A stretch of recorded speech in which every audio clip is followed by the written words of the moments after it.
National Weather Service in the Quad Cities has issued a tornado warning for Joe Davies County, northwestern Carroll County, southwestern Stevenson County, southeastern Jackson County, northwestern Clinton County, until 9:45 p.m. At 8:51 p.m., a confirmed tornado was located over Nashville, or near Maquoketa, and moving northeast at 55 miles per hour. Expected hazards included a damaging tornado. Flying debris will be dangerous to those caught without shelter. Mobile homes will be damaged or destroyed.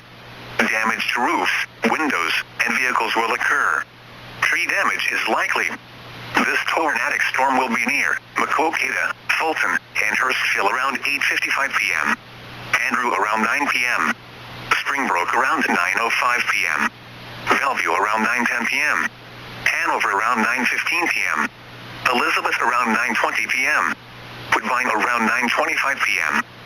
Stockton around 9:35 p.m. Other locations impacted by this tornadic thunderstorm include Witten, North Hanover, Elizabeth Fairgrounds, Maquoketa Caves State Park, Reevesville, Jackson County Fairgrounds, Buckhorn, Apple River Canyon State Park, Bellevue State Park, and Stockton Airport. To repeat, a tornado is on the ground. Take cover now. Move to a basement or an interior room on the lowest floor of a sturdy building. Avoid windows. If you are outdoors, in a mobile home, or in a vehicle, move to the closest substantial shelter and protect yourself from flying debris.